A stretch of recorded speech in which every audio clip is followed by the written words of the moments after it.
Welcome back to College Algebra. In this lecture video 4.4, let's take a look at applying conjugated roots theorem and rational zero theorem to factor our polynomial function. So before we do any factoring, let's take a look at this fundamental theorem of algebra.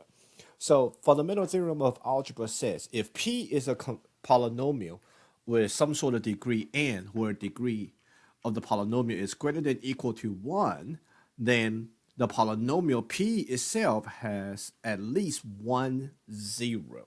So you probably done an example like this before, where if the degree is 4 and the zero of the polynomial is -1. All right. So if this is the only zero I have with a degree 4, that means x is equal to -1. And remember, we've moved the -1 over, and I get x plus 1 equal to 0. So to write this part back into the factor form, we actually get x plus 1. But if it's just simply x plus 1, where if I don't put anything here on top of the parenthesis, that means the multiplicity is only a 1. But since they want me to have degree 4, then we will put 4 right here. So basically, I have a degree 4, so that means my answer, my entire polynomial should be x to the 4th power. But since I only have 1 0, okay, that means my multiplicity got to be an even number, and it got to be 4. So every polynomial have at least 1 0, okay? So theoretically, if the degree is 4, I should have 4 zeros. But if I have an even multiplicity, then I can only have 1 0.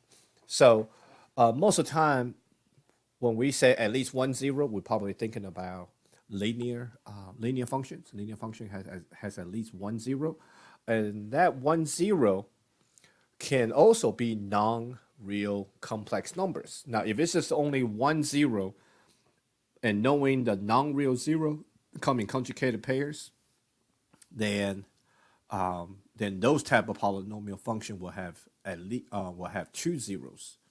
All right. So most of the time when we say at least 1 0, it's referring to linear function. Okay. So with that being said, all right. So here, just remember, every polynomial function should have at least 1 0 if the degree of polynomial is greater than or equal to 1. So all that being said, let's come down here. All right. Recall our linear factoring theorem. So again, what we want to do is write our original function in linear factor form. All right. Now again, C1, C2, all the way to C sub n, okay, are complex numbers, possibly real and not necessarily distinct. Okay, so that means I can express my constant number here, C1, C2, all the way to C sub n, as complex number or real numbers. All right. So as we talk about linear factor theorem before, there's always going to be some sort of coefficient up front multiplied by all my factors. Now, one thing I probably did not talk much about is the variables. Okay, these variables got to be x to the first power. Okay, and the coefficients are 1, because I'm actually factor out or put my leading coefficient all the way up front. Therefore, all the factors inside the parentheses got to be 1x to the first power. Okay, and that's basically what our answer will look like here just in a minute. All right, I'll bring the non-real zero, irrational zero, and rational zero back again, just kind of refresh everybody's memory. So when we talk about conjugated zero theorem, that's referring to the non-real zero and the irrational zero, always come in conjugated pairs. So that will help me here just in a minute. And in this section, we will in the section of 4.4, we will come back and use rational zero theorem again. All right, so here is a big old polynomial function. And the problem wants me to factor the following polynomial function completely. And I'm also given a negative 9i is one of my zeros. So with the degree of the polynomial being 4, I should have 4 zeros. So by the conjugate root theorem, or you can say the non-real zero theorem, if I'm given negative 9i as one of my zero, then I should also have the positive 9i. So far I got 2 zeros, okay, out of the 4. So now I can use my, let me erase this real quick, okay. Now I can use my rational zero theorem to help me to find other zeros. So if I do my P over Q thing, just by looking at it, I know my P is 1296. What times what is 1296? Well, a lot of different factors multiplied together, 1296. So I'm not going to go through all the factors, but what I need to notice here is my Q is only a 1. So we can do this in our head. I know there's going to be a lot of numbers up top, but if the Q is only going to be 1, the only factor I have is 1 times 1. Therefore, all the potential rational zero I'm going to write out is all going to be integers. Okay, so by simply knowing Q is 1, that means all my potential rational zero will be integers. Therefore, it will be a lot easier to find on the graphing calculator. Now, if the Q is any number other than 1, then we will have to write this whole thing out, just in case I might have a fraction zero. All right. So doing the rational zero theorem mentally, in a minute, I should be able to find my other zeros. So I should have 4. So far, I already got 2. That means I should have 2 missing. But I don't know that for sure until I actually graph this big old function. So let's give it a try. X to the 4th. 10x to the 3rd plus 97x squared plus 810x plus 1296. All right. So since the negative 9i and positive 9i are non-real zeros, I should not see these two zeros on the graphing calculator because the x and y axis are real number lines. So 1, 2. All right. By the leading term test, even though I don't see the bottom down here, by the leading term test, I know my polynomial function should look like scribble, scribble, scribble. Right side goes up, left side goes up. All right. So let's find the other two zeros. I got negative 2. And the other one was right here on the left side. So I'm going to keep on going to more negative. Negative 8. So negative 2, negative 8 are the other two zeros.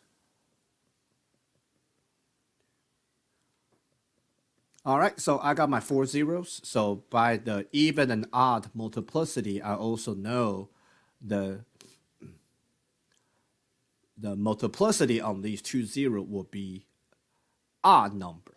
All right, remember odd number, okay, is 1, 3, 5, so on and so forth. Okay, so the even and odd multiplicity will always add up to be the degree of polynomial. Therefore, my negative 2 and negative 8 got to be multiplicity of 1 when I actually factor, when I write my answer out as a factor form. So just imagine to move all these terms back to the left side. All right. I should have x plus 9i set equal to 0. I should have x minus 9I equal to 0, x plus 2 equal to 0, and x plus 8 equal to 0. So, just like we solving quadratic equation by factoring before, okay, before we set each factor equal to 0, they were all in linear factor form. So basically, all I'm going to do is take these terms on the left side of the equal sign here, put them in the parentheses, write them as linear factor form. So my answer will simply just be my f of x is x plus 9I, x minus 9I, x plus 2, and x plus 8. Okay, so if you know how to move these terms to the left side, you don't have to write all this stuff out, set them equal to 0. Okay, because once you move them, they will all be in a linear factor form. All right, so that's factoring completely. All right, let's try another one. Okay, so this one, same thing. Give me 4 minus 3i as a 0. So by the conjugated theorem,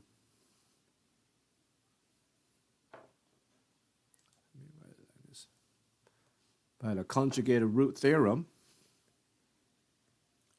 if I'm given a negative 1, then I should have a positive 1. Come in conjugated pairs. All right, so again, that's 2 0 out of the 4 I should have. Okay, so I need to see in the graphing calculator what my graph is doing, okay, for the other 2 zeros. Sometimes it can turn, as you can recall with the even and odd multiplicity. Even multiplicity on the factor will tell us that my graph actually turned at the x-axis. But I don't know. I have to write this out. Well, excuse me. I have to factor this. So x to the 4 minus. All right. 2x to the third minus 39 x squared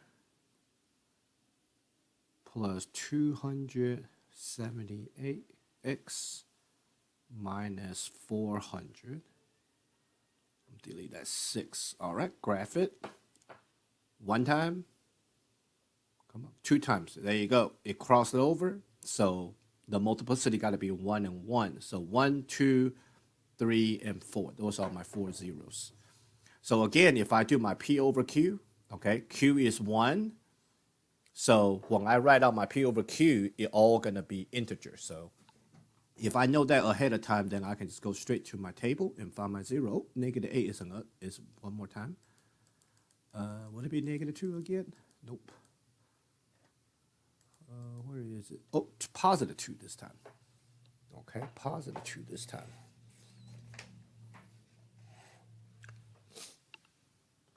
Negative 8 and positive 2. All right, so basically move them all to the other side. All right, positive 4 move to the other side, become negative. Positive 3i move to the other side, become negative 3i. Positive 4 move over, become negative 4. Negative 3i move over, become positive 3i. So just be careful, okay? So my function, f of x, will be x, right? This x. Positive 4 come over, become negative. Negative 3i to the left side, become positive 3i. All right, times x. Positive 4 come over, become negative 4. Positive 3i go over, become negative 3i. Negative 8 come over, become positive. And positive 2 go over, becomes negative. So here you go, factored completely, okay? Now, what about this particular example? Again, we want me to factor again, all right? But it doesn't say anything about, it doesn't give me any 0 to start out with. So basically, this problem is very similar to the problem that we did in section 4.3, where I got to go through, do my P over Q, and using my synthetic division to help me break down the x to the 6th power, so I can actually know what the final quadratic equation is going to be, so I can find my remaining zeros. Now, if I graph this function and I see my calculator show me it cross over 6 times, then those 6 times can be my, if I can find all those 6 times cross over the x-axis, then they can all be my 0. So I don't know yet. We just have to graph it and see. All right, if I do my P over Q, again, Q is going to be 1 again. So when I do my P over Q, all the potential rational 0 I wrote out will be integers. Okay, so I'm not going to write all that right now. I'm just going to find it in my calculator. Now, again, don't forget, if Q is anything other than 1, we will have to write it out because maybe a fraction 0 can be my answer. So let's graph this. X to the 6, 6x to the 4th, minus 31x squared, plus 36. All right. So let's graph it, and let's see who are my zeros. Let's see if it crossed 6 times. 1, 2, 3, 4. Oh, that's it. Okay. I only cross over 6 times. So let's see if we get lucky, okay? I got -3, -1, 1. Let me write it down. -3, -1.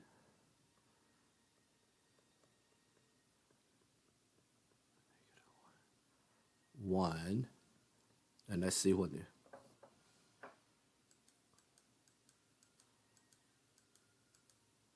and 3. Okay, so think about this, okay? Think about this. Think about multiplicity. This is if the multiplicity on the factors of this polynomial is 1. 1, 2, 3, 4. So all I'm missing is 2 other zeros. So if I don't see it on my graphing calculator, that means the other 2 zeros got to be the non-real zeros. All right? Because as you can recall, irrational zeros are real numbers. So those irrational zeros will actually show up on the graphing calculator. All right? Since I already found 4 out of the 6, I can go ahead and assume the other 2 are non-real zeros. All right, so let's go through our synthetic division, all right, to break this thing down. All right, so I got to do this 4 different times in order to knock my 6th power down to a quadratic. So got some missing terms here. So 1x to the 6th, 0x to the 5th, -6x to the 4th, 0x to the 3rd, and -31x squared plus 0x plus 36. All right. You can start out with any number first. Okay. -3. All right. Bring down to 1. -3 times 1 is -3. Synthetic division we will add. That's -3. -3 times -3 is +9. Synthetic division I will add. So that will be +3. -3 times 3 is -9. Add them up is -9. -3 times -9 is +27. Add them up is 4. Excuse me, -4. Sometimes I get my signs wrong. Well, I will see it when the last number isn't 0. So then I know something I did wrong. Because if -3 is one of my 0, therefore remainder got to be a 0 by the remainder theorem. -3 times -4 is +12. 0 plus 12 is 12. -3 times 12 is -36. 36 plus -36 is 0. So once I go through the synthetic division 1 time, this leading coefficient 1 is now 1x to the 5th power. So I just knock my exponent down 1 at a time. That's why I got to continue to go through this. So rather than just rewrite 1, -3, 3, -9, -4, 12 again, I'm just going to do it right here, okay? So using the coefficient that I have, let me go through my synthetic division one more time. I'm using -1. No big deal what number you use. Bring it down. -1 times 1 is -1. Add them up is -4. That's +4. That's a 7. That's -7. So that's going to be -16. That's going to be +16, which will give me +12. -1 times +12 is -12. So add them up will be 0. So the 0 is my remainder. All right. Whew. That's a lot of synthetic division. All right, 1. All right, keep going. So this is 1x to the fourth power now, right? 6, 5, 4. This is 1x to the fourth power. I just don't write it all out. All right, let's go through this real quick. I'm using positive 1 now. Bring down the 1. 1 times 1 is 1. That's negative 3. 1 times negative 3 is negative 3. And the amount is 4. That's positive 4. And this is going to be negative 12. 1 times negative 12 is negative 12. So add them up, 0. So that's my remainder. So this leading coefficient 1 is 1x to the third, right? So that's 6, 5, 4. 1x to the 4, 1x to the third. One more time using the 3. Knock it down to quadratic. All right, 3, 1. 3 times 1 is 3. That's a 0. 3 times 0 is 0. That's a 4. 3 times 4 is positive 12. So that's a 0. So this 1 is now 1x to the second plus 0x plus 4. So once I knock it down to quadratic, then I can set it equal to 0. All right, so solving for x. So this is only 2 terms, so I'm going to use my square root property. So that's x squared equal to negative 4. So now when I take a square root on both sides, square root of negative 4 is going to give me positive and negative 2i. So here are the other 2 zeros. Okay, so let me write this back up here, okay? Maybe not. Maybe I will bring these guys down.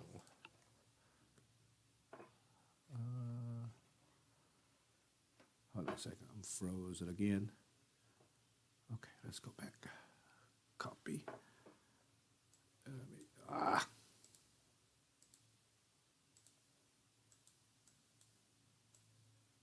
I'm just gonna copy them, bring them down here, so we can see it all together. All right, so here are my 4 zeros along with the 2 I just found. So let me write it out for you.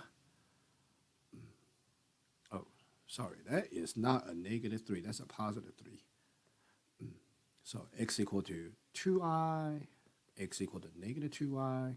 All right, so remember now, this problem wants me to factor the polynomial completely. So now once I got all my 6 zeros, then my polynomial function is going to be, well, my factored polynomial function would be x plus 3. Move this over, x plus 1. Move the positive 1 over, that's x minus 1. Move the positive 3 over, is x minus 3. Move the 2i over to the left side, that will be x minus 2i. And move the negative 2i over, it will be x plus 2i in that factor form. All right, so right now, the 3 example I show y'all, the multiplicity on the factor form of my polynomial function is all going to be odd. They're all 1. As you can see, it crosses over the x-axis. Okay, so you have got to be an odd multiplicity. So in the next video, we will talk a little bit more about multiplicities, okay? And we will actually also construct our polynomial function, okay? All right, that will conclude this lecture video. Thank you for watching.